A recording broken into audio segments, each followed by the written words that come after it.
Um, I think I will start by introducing myself, because I'm guessing you know this guy, but I'm kind of the behind the scenes person. I'm his publisher, and I'm the publishing director for Teach Yourself and Michelle Thomas, which are part of a very small publisher called John Murray Learning, which is part of a very huge publisher called Hachette. Thank you. So, Benny, if you would just want to, maybe there are people here who don't know you. Yeah, so I have the website Fluent in 3 months, and I've been traveling around learning languages, and I actually, of all the things I wrote, I never thought I would be able to write a language course. I could share what I do, the process of learning languages, but never to create an actual course, because I didn't have the kind of experience to create something that's structured. I didn't have the academic background, so I just thought it wasn't something I could ever come up with. But that's why what we're going to cover today is both perspectives on how courses are written. So Sarah's actually managed a lot of courses. She's got a lot of experience in this. And then me as a newcomer, I got to see how the courses I tend to use when I'm learning languages, how they evolve from the behind the curtain, essentially. Yeah. So obviously there's lots of film documentaries, behind the scenes footage, bloopers, and all of that stuff. So that's what we're going to try and give you here, is to outline the process. So, what was the initial inspiration? What were the rejected ideas? And ultimately, how design and learning come together to form a finished product. So if you're just interested because you're curious how your courses are developed, or you're interested in perhaps writing your own book someday, hopefully this will give you some insight. So what we're going to kind of go through quickly is we will focus on the language hacking series, which we developed last year. And the reason being, for me, this was actually one of the most challenging courses I have ever worked on, partly because the schedule was insane. Benny was delightful. He wasn't the problem. And also, we decided to make it really complex. We did complex designs. We started everything from scratch. And it was just condensed into such a short period. So it's also, I think, really an interesting demonstration of how to make a course and perhaps how not to make a course. But it's also our survival story, because it almost killed Benny, and I'm actually really pleased that he's here today to give this with me and has agreed to do it. So these are the things we're going to cover. I'm not going to go over it now. So the first step in what I call commissioning a course is the courtship. And I call it a courtship because there is a lot of wooing, a lot of promises made, a lot of flattery to kind of attract an author to come over and work with you. And so you might say, why did I pick Benny? Because he just told you that he wasn't an academic, he had no idea how to write a course. And it's true, Teach Yourself is more of an academic approach. A lot of our authors are professors and people who have been teaching for a long time. But what happened is I was on maternity leave, my first maternity leave, and that was about in 2013. And I was spending a lot of my time on Coursera, because apparently that's what you do when you have a newborn. And I came across this course called Learning How to Learn by Barbara Oakley. And it was interesting to me because since I had started working at John Murray Learning in 2011, I was trying to incorporate this idea of how to be a good language learner into our courses, because I think one of the things that distinguishes somebody who succeeds at language learning and somebody who fails is if they know how to learn a language. And so I started watching the modules, and all of a sudden Benny Lewis appeared in one of them. And I'm like, I know that guy. I know his blog. I read it. He reviews some of our books. He gives very honest reviews. It's all good. And all of a sudden it clicked for me. And I said, he's doing exactly what I've been trying to do for a long time, except clearly much better than me because he's on this Coursera course. So I made it my mission when I got back from my maternity leave to contact him and to try and get him to write a course with us. And he did have a different approach to learning. For me, there was a gap in the market for a beginner-level conversation course. Teach Yourself is a very old brand, started in 1939, and it was a way to kind of invigorate it. And so that's kind of why I approached him and wooed him.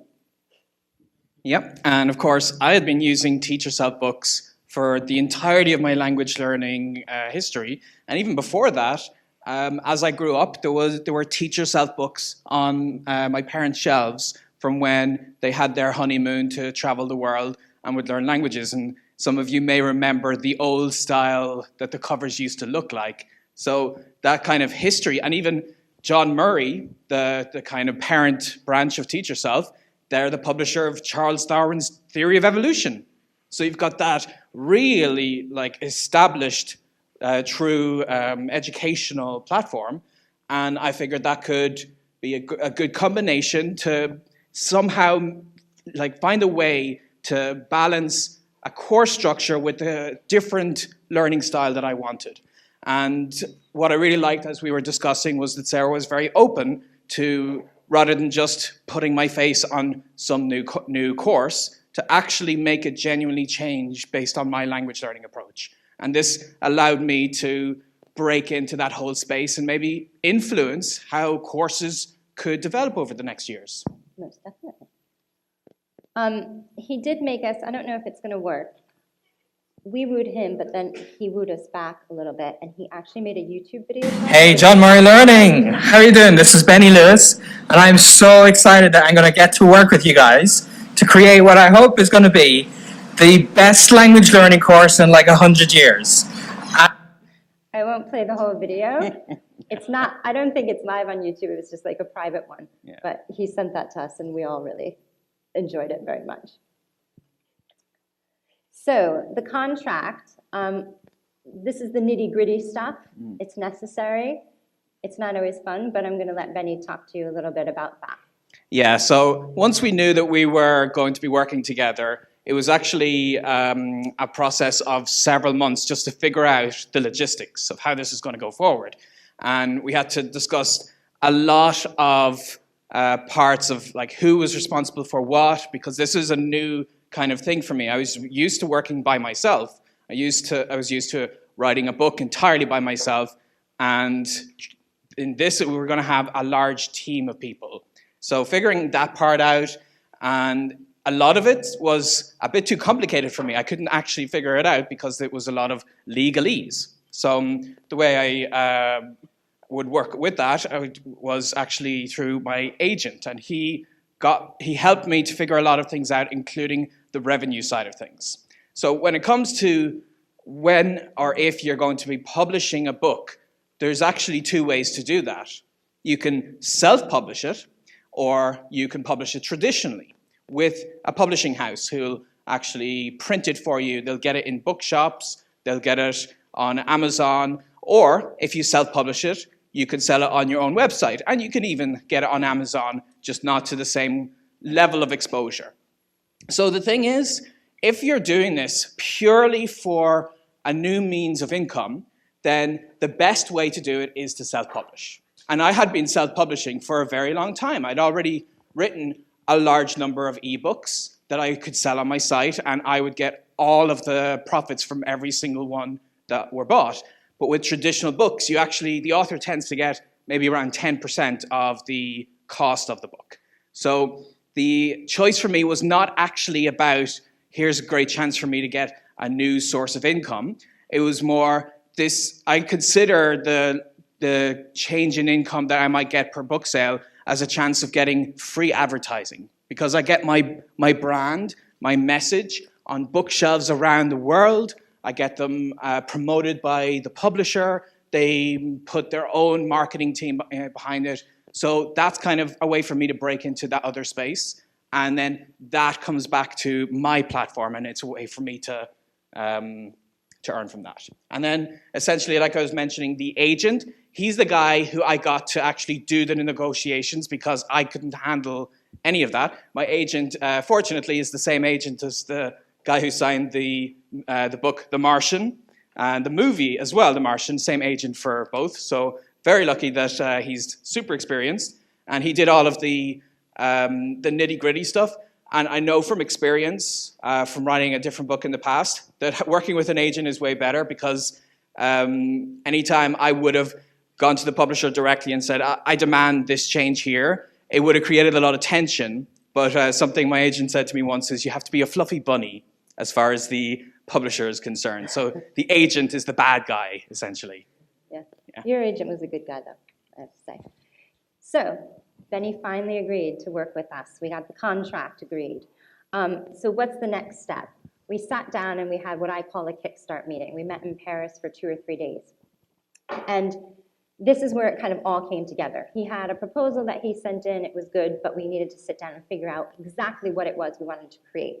So the first thing we did is we sat down and I tried to pull every idea out of his head. What did he think was good language learning? What wasn't good language learning? What courses did he like? What was his method? What was his philosophy of learning? Just to try and understand and to make this course his and really unique. After that, we identified the learner profile. And this is kind of the steps that you would take for any course. Okay, who's the learner? Is it some rich person? Are they a beginner? Are they intermediate? Are they somebody who's going to travel? Maybe they don't have enough money to travel, so they're going to learn on their sofa. And really nail down who is the learner for this book. And then we said, okay, now we know who the learner is. What's the goal? What are they going to get at the end of this course? You know, are they going to be completely fluent? Are they going to have a good foundation? Are they going to know grammar? Are they going to have 1,000 words of vocabulary? What do we want them to achieve? So these are the things that we started thinking about and defining. And then it was very much the approach or the methodology. And obviously Benny has, you know, his speak from day one. So he said, okay, how can we create a physical book that gets you speaking? And then we also, you know, you have to consider the market. It has to be commercial. I don't want to create something that's already out there. I want to fill a gap. I want to fill a need. And then after that, we said, okay, we kind of know the big picture.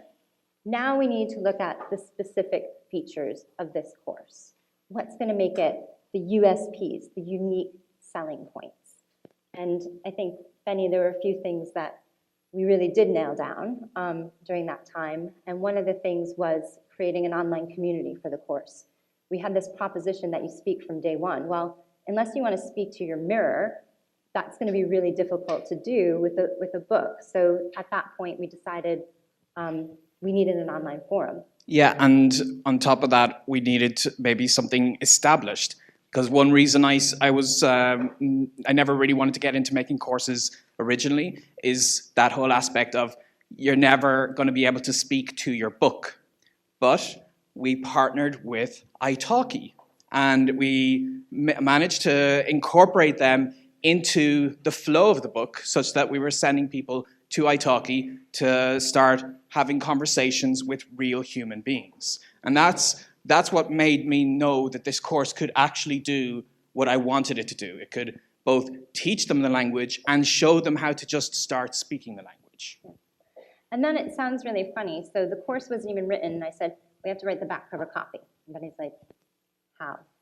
And in doing that, we tried to see if we could write something convincing enough at that point that would make us want to purchase that course. And that draft back cover copy, which wasn't what we actually published, was kind of like our beacon. You know, you have that in the back of your mind, so everything you're doing is leading to that. In the same way, you know, you have your goal at the end of the book. You know what the end goal is, so you build everything to that point, and you're always working kind of backwards. And then at the end of this 3 days, we made an outline of what we thought would be the first unit, trying to pull together all these ideas and features so that basically Benny could go away and then pump out the rest of the course. And that's right. And this wasn't the only proposal that we were doing. I also proposed to Lauren right after that meeting. So, you know, I was kind of trying to strike that work-life balance, which got harder and harder as the process went forward from there. And there were moments when I did think he was a bit distracted, and then I knew why. Yeah. I saw it on Facebook. So right, now we have a prototype of what we think this course is going to be. So what are the next steps? With a prototype, we know about how long a unit's going to be. So I can try and guess about how long it's going to take Benny to write it. And then how many units? From that, we determine the publication date. And then everything after that is working backwards. Okay, so when's the first unit done? When's the first manuscript done? When do we get first proofs? And you create this really complex publishing schedule, which we call the critical path, so that you publish on that date. Because once you've told your sales and your marketing team you're publishing on that date, you cannot slip it. It feeds out through a bibliographic data, so it's going to be on Amazon, and it's going to be announced with a pub date. And so changing it after that point becomes really difficult. So we draft the schedule, and it's essentially broken down into two sections. There's the manuscript, which is the authorial process, and then there's a handover to the manuscript, which goes into typesetting, and that becomes the proofing process. We hire a huge team. These courses, yes, Benny wrote them, but there was a development editor, there was a project editor, there was a native speaker proofreader, an English proofreader, a copy editor, a coder, a designer, a huge team kind of working together. And so therefore, we needed a really clear workflow of how to kind of organize these people and control versions and all of that stuff. At the same time, we're also thinking about the page design of the book. Okay, so you have all this content, what's it gonna look like? And that's what the prototype allowed us to do. You had to establish third-party relationships because, you know, having this promise and working with italki, well, we needed a contract with them too, and a kind of guarantee that they would develop their online community in time for publication. Set up any digital developments. Benny had one condition. I hate CDs. CDs are so 90s.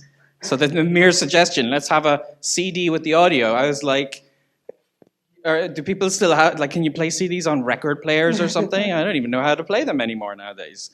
So I wanted it to be all digital downloads without any barriers, that people could just go to a free website and access it immediately. Yeah, and it was a direction we obviously knew we wanted to go, but it was almost like an ultimatum. So I think it was like 3 days before the book was published, we created a whole new platform to download and stream audio just for this book. And now we're putting the rest of our books on it. And then we plan this marketing and sales strategy all along the way. So on the other end of the coin is how my whole planning process worked. And so everything that Sarah just said is and Sarah's a very organized person because, as she said, I think it's a very logical way to go about doing a huge project like this, is you start with how it's going to look at the end and you work your way backwards. And that makes very good sense. It's a very good way of planning for the future. Unfortunately, I have ADHD, so I don't do well with planning for the future. I'm able to plan for maybe 1 hour into the future maximum. So the amount of chaos that I brought to this project was, I think that I was the chaos manager, essentially. So the difference between the two book writing processes was immense. Writing Fluent in 3 months was essentially like writing my blog post. Just a really, really big blog post for me, because that was all me. That was just what I wanted to share with people. And I did it pretty intensively. I did it for 3 months, working, more than full time. I was starting 9 in the morning till maybe 8 at night for 3 months, not taking weekends off. And I was like, this is the most I've ever worked. That's, I'm so happy with myself. And published it. And essentially the only communication I had with the publisher was after I sent them the manuscript, the editor made some suggestions for how the language could be a bit clearer in some places, maybe had some mistakes here or there. And that was about it. Very simple. Whereas writing the courses, because of the level of complexity, because I didn't plan very well for the level of complexity, I had to keep adjusting for the amount of work. And in the last few months, I was working under the Uberman sleep schedule. If anyone knows what that is, that's where you sleep 2 hours a day, something that Leonardo da Vinci and a few other people managed to develop, where you have like 6 hours of working and a 15-minute power nap, and you just exist off power naps. I highly do not recommend that you do that, but I had to do that. And I learned a lot in the process, and I also found that if it was a case of Sarah working directly with just me, it wouldn't have worked, because I'm just too chaotic. I cannot bring that level of organization. But very fortunately, Lauren, who I had proposed to, she had, when I met her, had been halfway through a PhD in rhetoric. She is extraordinarily organized. She has a very logical mind. And so she actually brought that on the authorial side. She was working with me, and my name's on the cover because it's associated with my brand and such. But if it was sharing equally between like the actual author work, Lauren's name would have been there too. I made sure to have, like, I hid a little picture of Lauren into the book that I managed to sneak past her until the last minute. And that's kind of what made it possible for me, is Lauren was constantly on top of the organization. So this is really detailed and tedious, but it's just to show you that my first contact with Benny was on the 6th of September 2014. It wasn't until, let's see, the 6th of June of 2015 that we had the first unit of French written, and then a final draft in July, and then the final manuscript in December, which for one book is not a big deal, except this was a new series. And I said, no. I'm not just publishing one book and then another book a little bit later. We're publishing 4 books on the same day. So we were a bit behind schedule at this point. Then on the 30th of December 2016, we had Spanish Unit 1. Subsequently, German Unit 1, Italian Unit 1 by the end of January. Then, the month of February, he did final manuscript for Italian, Spanish, German, and redid French, because after doing all of the other languages, he realized the first one wasn't that good anymore because you improve the recipe as you go along. It was easy. All it took was working 20 hours a day. Very simple. Yeah, and at one point I said, you're not going to be able to do it. We're going to have to slip it. You know, this is a nightmare. This is not the way you publish things. But he did it. I thought I was going to lose my job. I actually canceled it. Your agent got back involved and said, nope, we're doing 4. And I'm like, all right, if you say so. And then miraculously, it did happen. Within that time, we had the design approved. We had the audio recording done. And then the proofs, the final pages, went to the printer in August of 2016, and they were in our warehouses 2016 of September, and then we had our global launch. So it was kind of miracle publishing. Now I'm going to get into the visuals, the kind of bloopers and all of that stuff. This, I know it's really hard to see, but you just have to kind of see the outline of it. What I'm going to show you is the same pages, how they evolved throughout the different process. So this is the prototype that we had from Paris. And basically it has, here are your aims, here's a conversation, here's some activities, just to kind of get us started. Then Benny took this, he went away, and he wrote this. Now I don't know what you see here, but there's a lot of writing on these 2 pages, and we haven't gotten to the conversation yet, and there are no activities. Benny really likes to talk. He also really likes to write. And so I said, okay, how are we going to make this into a course book if he has so much to say? And, you know, I wanted to give him his voice. He had lots of insight and hacks and tips and all of these things. So this is what I sent back to him. I'm like, okay, we still need a course, but now we're going to develop this panel where you can write whatever you want. You can write tips, but we can't interrupt the kind of flow of the language learning. But it allowed him to, you know, say what he wanted to say. And that also affected the format of the book. I didn't bring it with me, but you have it. Yeah. It's a kind of, no, just hold it up. It's an odd format.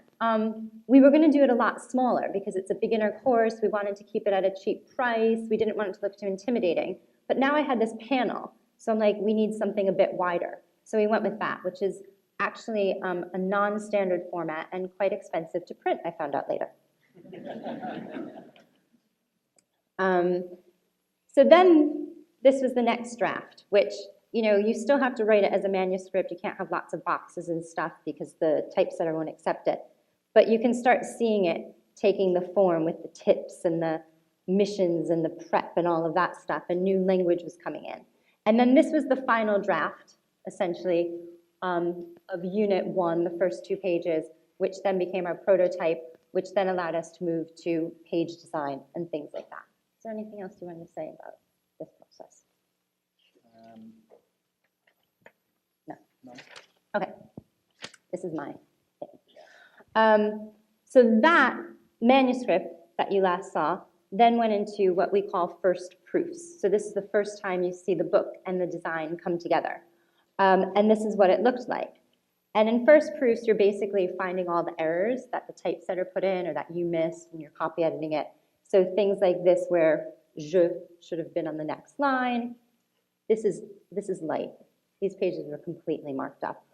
Some things slip to the next page. You want to put it to the next page. So it's a whole process which is unique to courses, because obviously if it's just a novel, it just flows on. But this is another complication. One thing that was very interesting for me as part of this process was that we weren't submitting this visual version you see here. What we'd be sending is something with a lot of shorthand for the typesetters to kind of turn it into a visual book.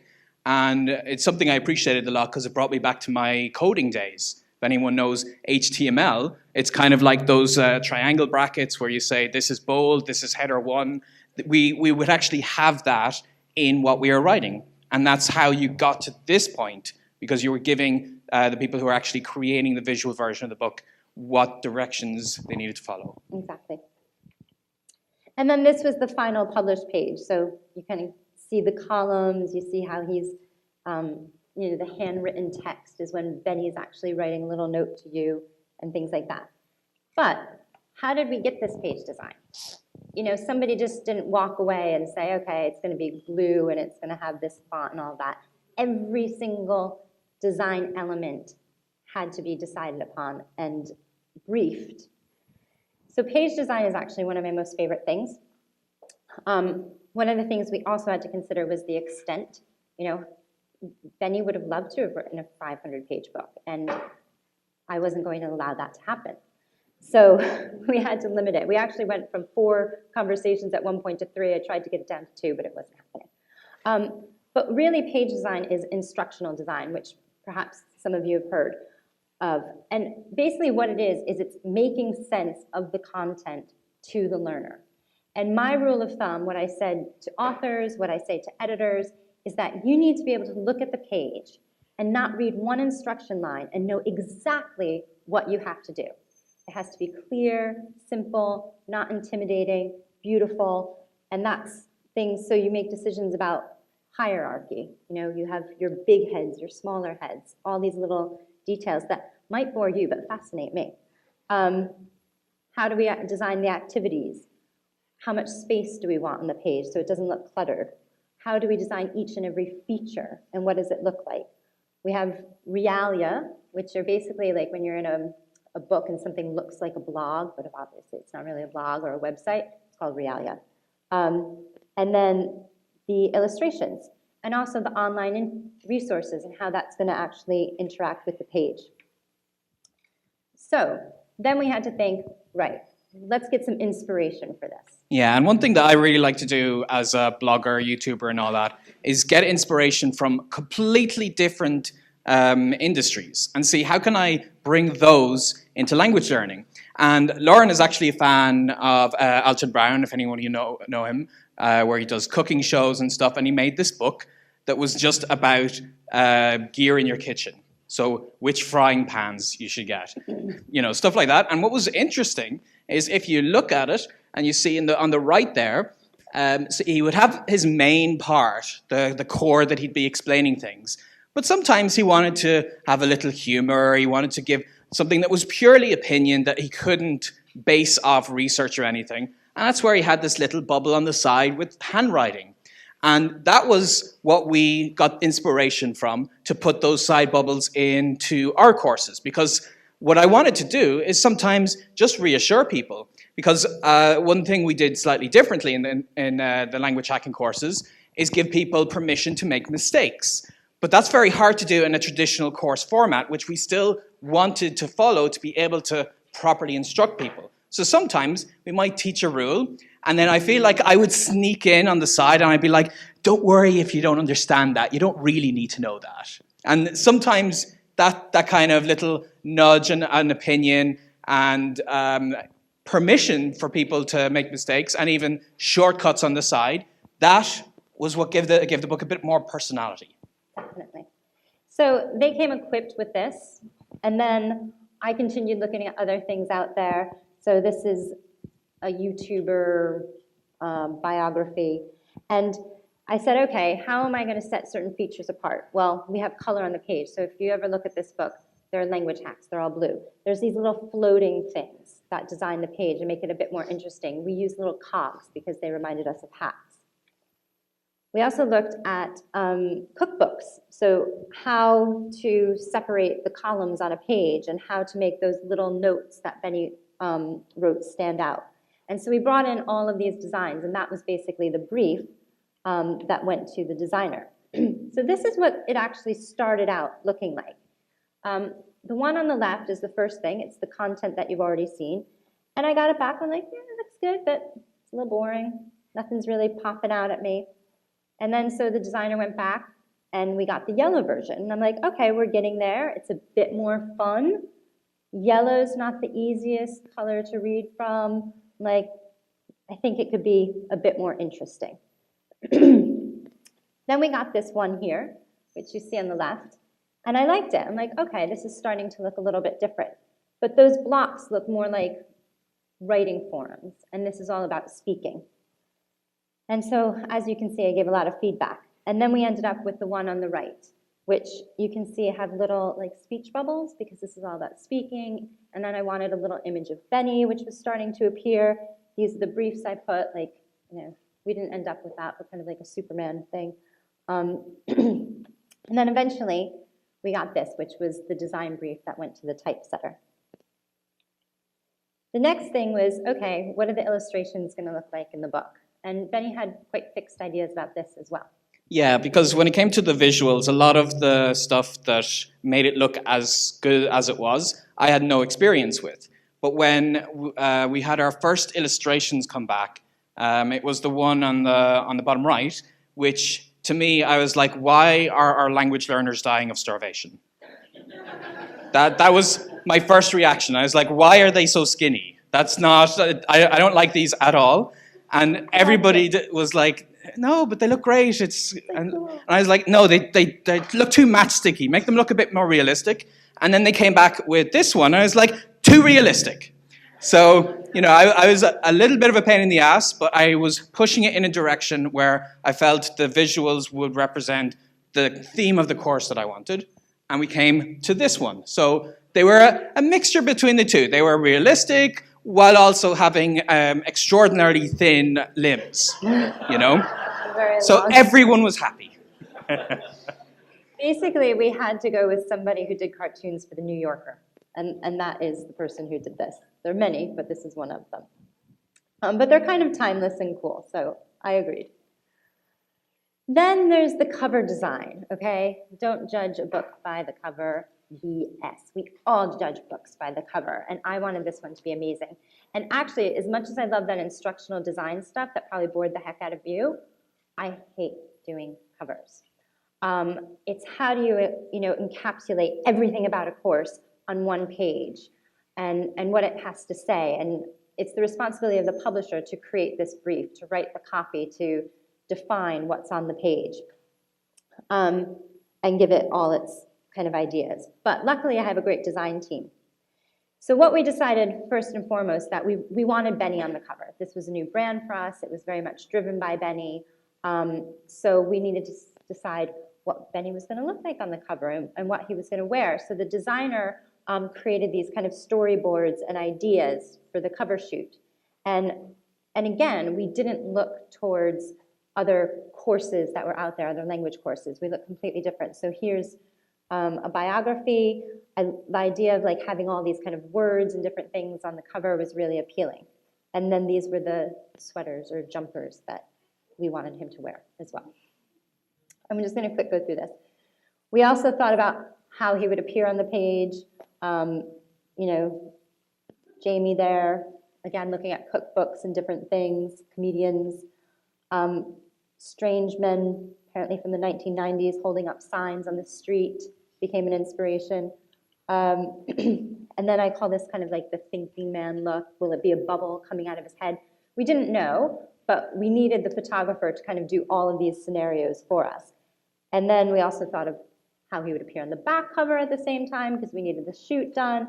And then we needed to think, okay, how will this look across the series? Because again, we're not just doing one book, we're doing many books, and we need to carry this idea and this concept through.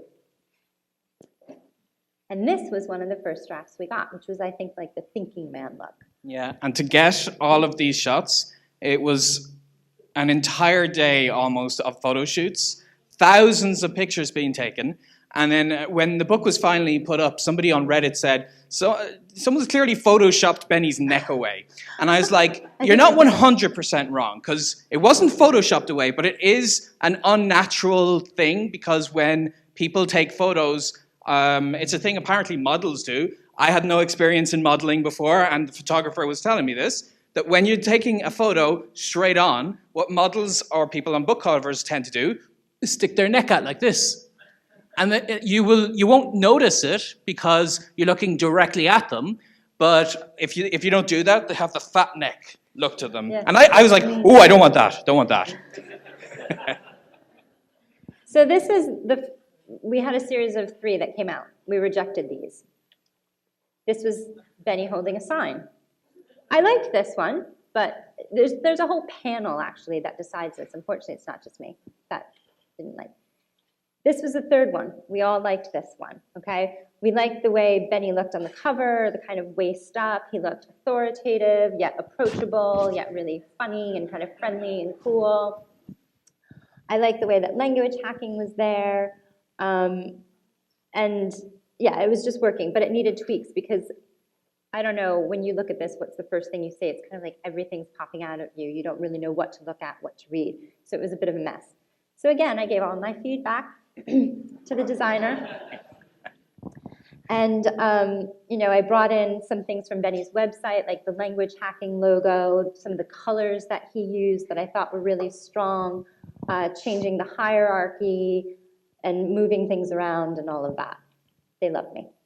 And then we said, okay, well, we need some insight testing. And this is what we do for kind of big new series and things like that. We send it out to potential consumers. So in this case, I think we sent it out to about 500 people. So this was the next draft. And what we wanted to get was, what are people going to look at? Is it Benny Lewis that's going to sell the course? Do we make his name the biggest?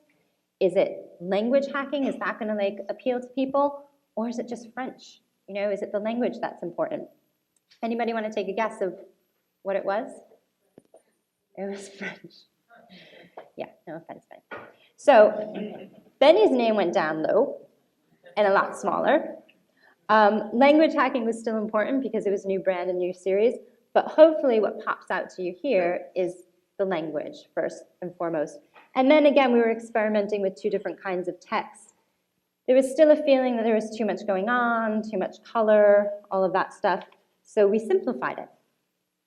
And we got this, which ended up as almost the final cover, which I hope you guys think is the best, with the different kind of subtle nods to the language and the flags without actually putting the flag. That was the one thing I said, I do not want a flag on these books because it's so overdone. And then this is the final cover. I don't know if you can tell the difference, but we decided that 4 needed to be in italics, and we decided that while maybe all of you here know who Benny Lewis was, the person shopping at Indigo or Barnes & Nobles or Amazon might not, so we might just want to say who he is as well. And that is it in a nutshell. So I hope I didn't overwhelm you with too much information, and you got an idea of kind of what goes on behind the making of a language course. Yeah, so we wanted to cover as many things as we could, but... Do I turn it off? But if you have any questions, we're happy to take them. Here. Okay, it works. Okay, so as a question, okay, so I think go to the gentleman here. That was very interesting on the technology and whatnot of putting the book together. Could you give us in a nutshell what's different in your approach in those books? Yeah, sure. So in these books, I think the major thing was that it is a purely speaking course. So most Teach Yourself books actually have a goal on the European Common Framework that try to get you to whatever it may be, A2, B1, B2, and that involves speaking and reading and listening and writing. And what I wanted to do was make this purely speaking. So we don't help people with spelling rules. We are very light on grammar, and I think the main thing is we are very true to the title, language hacking. And this is taking inspiration from life hacks, which are shortcuts that help you live your life a little bit better and more efficiently.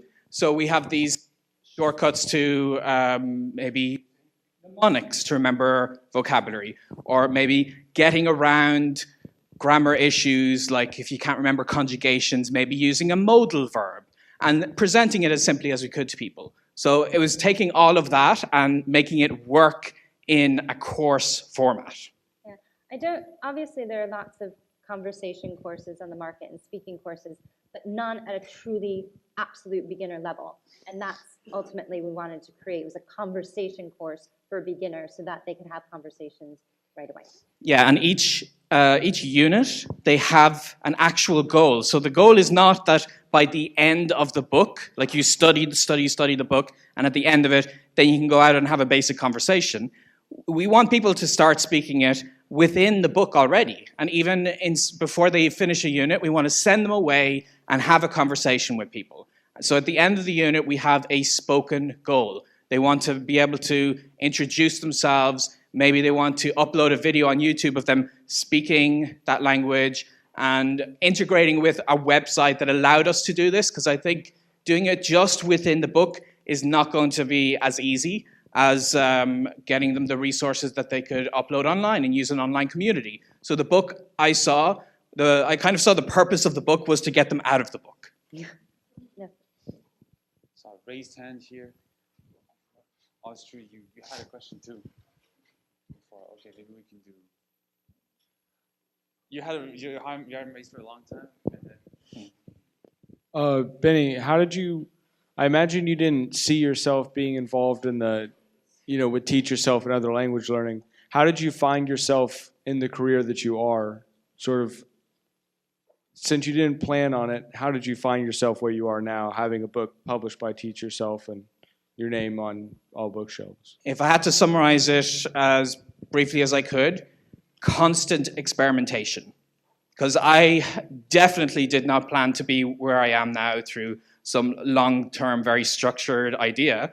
I am constantly trying out new things. And the Coursera interview, I didn't know if that was going to work out. When Barbara Oakley got in touch with me, I didn't know I didn't even look into Coursera, and I just said, yeah, okay, it sounds interesting, learning how to learn, I'll help out with that. And that's what led to us eventually meeting.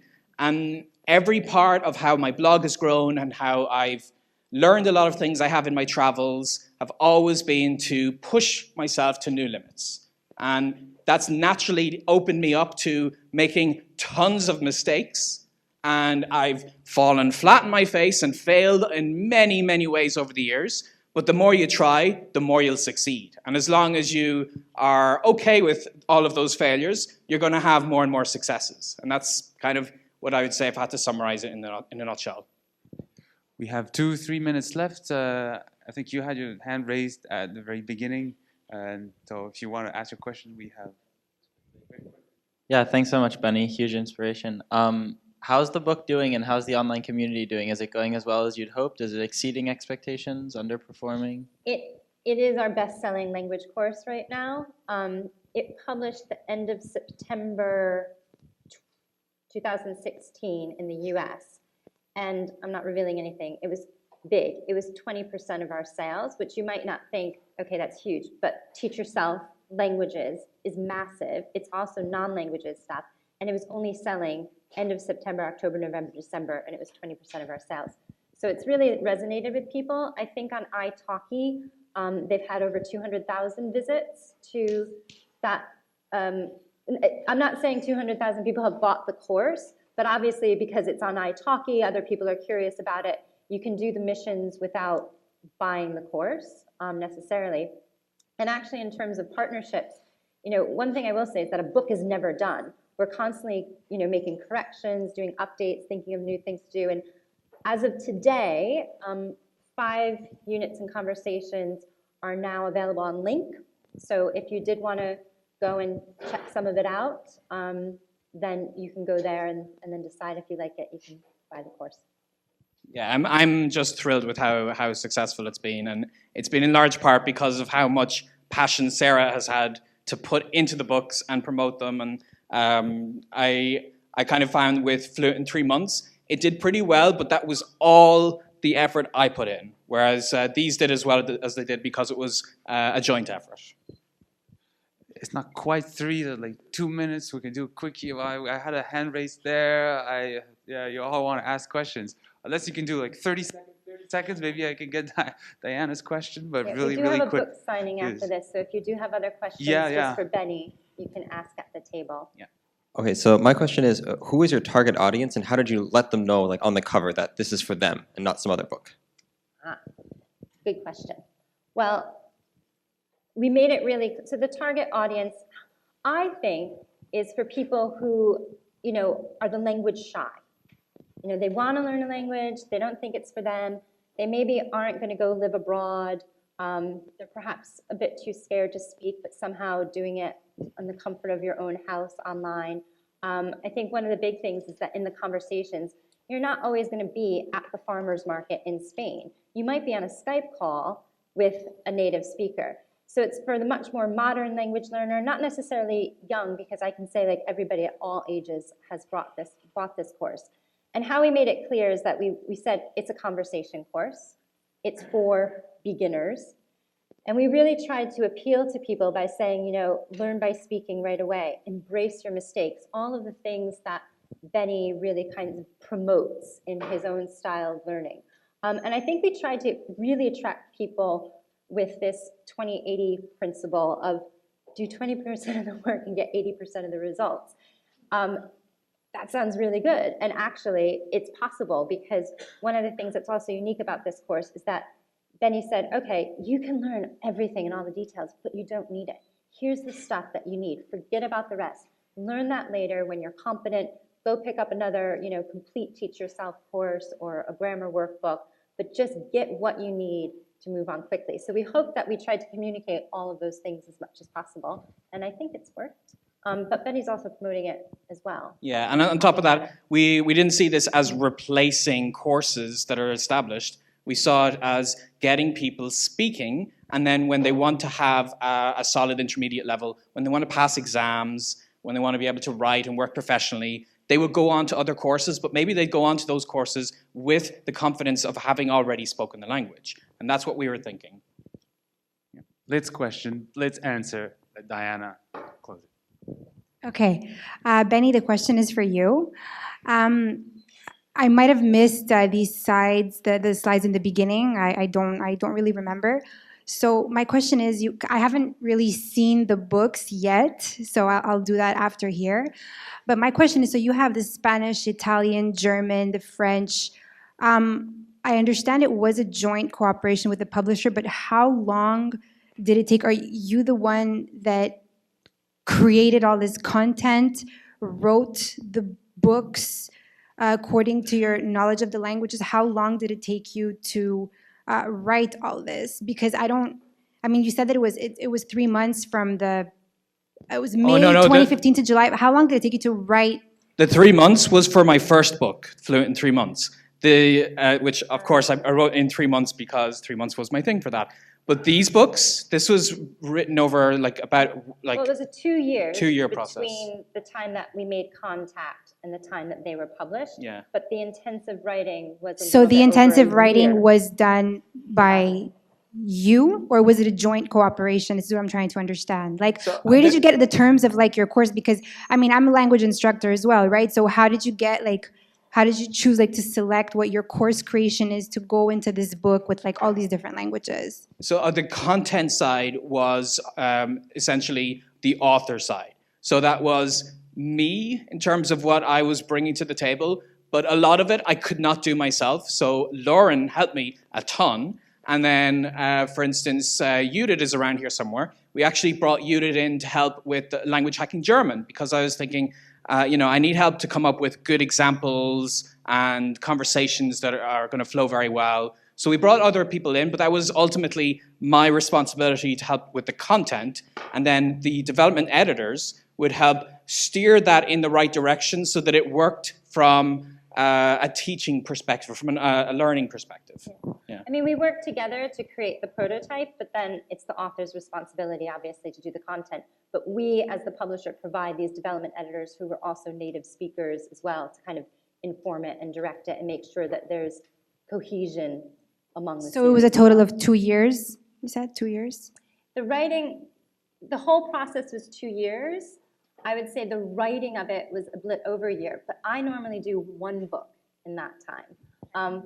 So that's why it was crazy, and that's why also Benny very strategically brought in a kind of team of co-writers such as Judith Mayer and a few other people to help. So that's 1 year, but that's maybe like one dog year, And like I said, working 20 hours a day myself. It's not like I hired a team and could put my feet up. So it was lots and lots and lots of people. So if it was to be spread over one person, I'd say maybe about 700,000 years. That's just how it felt, I guess. Not exaggerating. Yeah. So I think we'll wrap it up there. Thank you very much, everybody. Very much. And we will be out and signing books. You're welcome to come and ask more questions out there. And then I'll be here for the rest of the weekend. Thank you.